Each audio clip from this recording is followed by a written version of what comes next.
Seguimos conversando aquí en el estudio con Eugenio Martínez, periodista especialista en temas electorales. Eugenio, el CNE, con esa normativa que hace que los testigos de mesa tengan que votar en el mismo centro de mesa, trabajar en el mismo centro de mesa donde votan. Esto había ocurrido antes.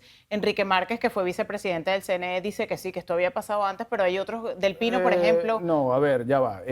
La legislación electoral venezolana sobre los testigos lo que hace es limitar a los electores que pueden ser testigos a tres cosas, a tres causales. Uno, que sean evidentemente electores que están convocados a esa elección. Dos, que sepan leer y escribir. Y tres, que no sean funcionarios del Consejo Nacional Electoral. Esas son las limitantes que tiene la ley.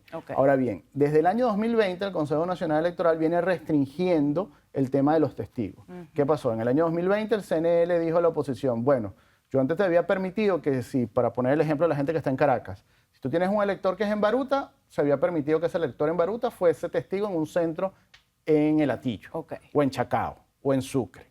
Entonces, a partir del año 2020, el CNE dijo, bueno, yo ahora solamente voy a permitir que los testigos trabajen en el municipio donde votan. Y para esta elección, el CNE llegó a decir, bueno, quiero que los testigos solamente trabajen en la mesa en donde votan. Después de una negociación bastante larga, el CNE cedió un poco, entonces dijo que, bueno, admito que trabajen en el centro donde votan. Pero independientemente de esa flexibilización del Consejo Nacional Electoral, hay que insistir en que el CNE no puede estar legislando, no puede estar restringiendo los derechos políticos y que además la normativa, esta norma especial del CNE va en contra del espíritu de la ley que se viene utilizando desde el año 2009. En fin, lo que quería o lo que se perseguía con esta norma era complicar la infraestructura electoral de la oposición en los centros de una y dos mesas. Preliminarmente se logró, pero con tiempo suficiente como para recuperar lo perdido con la normativa. Según Omar Barbosa, un 20% más o menos es lo que afectó. Eso sí hay tiempo para recuperarlo. No, bueno, incluso es menos. Después de la auditoría que se hizo los 2 últimos días, en general es el 8% de los testigos que se perdieron.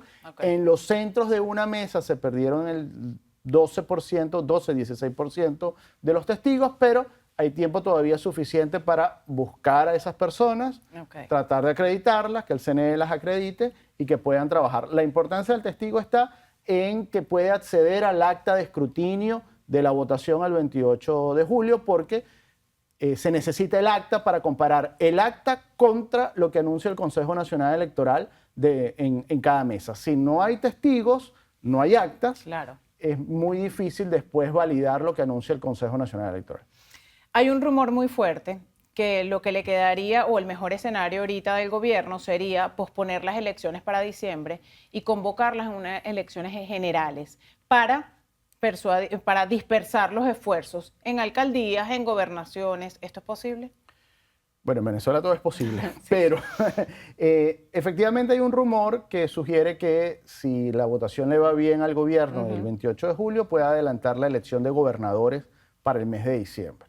Eso ya se ha hecho en el pasado, ya el CNE o el gobierno ha jugado con la fecha de las elecciones, atrasando o postergando procesos comiciales. En todo caso, pareciera que como está la dinámica en las encuestas al día de hoy, dar más tiempo de campaña, más tiempo en calle, es contraproducente para el gobierno. El gobierno necesita hacer la elección lo antes posible, por eso la convocó para julio, y lo que va a tratar de hacer el gobierno de aquí al 28 de julio es intentar reducir el gap entre Edmundo González y Nicolás Maduro, que en el peor de los casos, entre electores con alta probabilidad de votar, es de 12 puntos porcentuales. Ahora bien, ¿qué está intentando hacer el gobierno con esta campaña inusual que tiene? Generar temor en la gente para que no vaya a votar. Al gobierno le conviene que todo el que quiera votar en su contra se cohíba de hacerlo. Y para eso está otra vez utilizando el tema del secreto del voto y está tratando de amedrentar a las personas que de alguna u otra manera pudieran votar en su contra. El tema con esta estrategia de miedo es que el miedo funciona, parafraseando a Maquiavelo, palabras más, palabras menos, el miedo funciona cuando la autoridad no está siendo cuestionada. En este momento la autoridad, el gobierno venezolano, es tan cuestionada que probablemente esta estrategia de generar miedo lo que está haciendo el efecto contrario. en vez de paralizar a la gente, lo que está haciendo es Moverla más. dando a la gente más incentivos para acudir a votar el 28 de julio, que es lo que menos le interesa al gobierno venezolano. Lo que menos le interesa al gobierno venezolano y lo que menos le interesa a Nicolás Maduro para reducir ese gap de la elección y que el control institucional que tiene, y entonces el tema del secreto del voto, la confusión de la tarjeta, los centros que no abren, los centros que cierran tarde, etcétera, le permitan revertir el resultado, es que la gente no vaya a votar, Claro. o se quede en su casa o se disperse ese voto entre otros candidatos que están en el tarjetón, que al día de hoy esa estrategia de dispersión realmente no está funcionando, Sí, por lo no. menos no se ve en las encuestas que ninguno de los candidatos, diferente a Edmundo González, esté capitalizando el descontento en contra de Nicolás Maduro. Están por debajo del margen de error. Sin embargo, por ejemplo, Enrique Márquez, que uno siempre ha pensado que podría ser la cartica esa bajo la manga de María Corina Machado, pareciera que rebana los votos, más bien es del chavismo y del madurismo. No lo tengo tan claro, porque en realidad casi todos tienen la misma intención de voto que pudiese tener yo, y yo no estoy compitiendo. Claro. Todos están dentro del error muestral, todos estamos dentro del error muestral de las encuestas. Sí. Tal vez el que tiene un poco más de intención de voto puede ser Bertucci, por el voto evangélico, por el voto de las comunidades religiosas. Y sin embargo, esa comunidad religiosa, más que restarle votos a la oposición, le resta votos al gobierno venezolano. A fin de cuentas, las encuestas son muy claras. Nicolás Maduro tiene un techo bastante claro de 30-35% en la mayoría de los estudios. Quien tiene margen de crecer es Edmundo González, pero para crecer necesita que aumente la disposición a participar y la disposición a votar.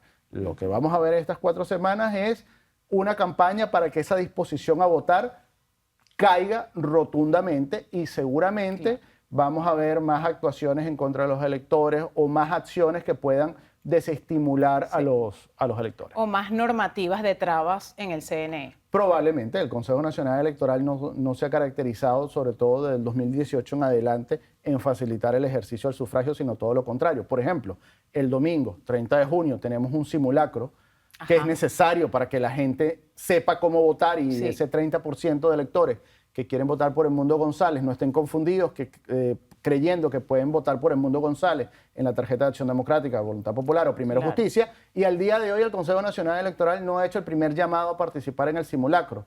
Si vamos unos meses atrás, el simulacro previo al referendo del consultivo, el CNE desplegó toda una campaña comunicacional para invitar a los venezolanos a participar en ese simulacro. De hecho, vale recordar que la campaña institucional de la elección del 28 de julio, en el CNE ha brillado por su ausencia. El CNE no ha hecho el primer llamado a votar, el CNE no ha hecho el primer llamado institucional explicando que el voto es secreto, el Consejo Nacional Electoral ni siquiera ha informado, por ejemplo, en la última semana si mandó o no el material para que se vote en las embajadas. Aprobó el instructivo de miembros de mesa y tampoco lo ha divulgado, en fin. Sí, mientras más incertidumbre, mejor. Por supuesto, es una nueva emoción. ¿Qué es de la vida de Del Pino? Que se manifestó en un momento y más nunca habló. No se supo más. Bueno, Juan Carlos y también Aimé Nogal, los dos rectores que no son vinculados al Ejecutivo Nacional, tienen unos roles muy complejos porque tienen que negociar dentro del Consejo Nacional Electoral. Buena parte de esa labor de los dos rectores se puede traducir en el instructivo de los testigos. Y el instructivo iba a ser muy malo. La negociación política logró que el instructivo no fuese tan malo. Eso es lo máximo a lo que se puede aspirar en este momento. ¿Crees que las declaraciones de Del Pino le causaron un regaño o fue un error? No, para nada. No creo que haya sido un error. Sí lo debe haber puesto en una situación muy compleja dentro del Consejo Nacional Electoral, pero lo que denunciaba Del Pino, al fin de cuentas, era un secreto a voces, al menos dentro de la comunidad política y electoral en Venezuela. Es conocido la forma en que el Consejo Nacional Electoral toma las decisiones, especialmente los 3 últimos Consejos Nacionales Electorales de 2020, 2021 y ahora del año 2024. Así que Juan Carlos no dijo nada que no se conociese. Que no se conociera, sí. Muchísimas gracias, Eugenio, Un placer estar aquí. por tu participación aquí, súper valiosa. Vamos a hacer nuevamente una pausa y enseguida estamos de regreso.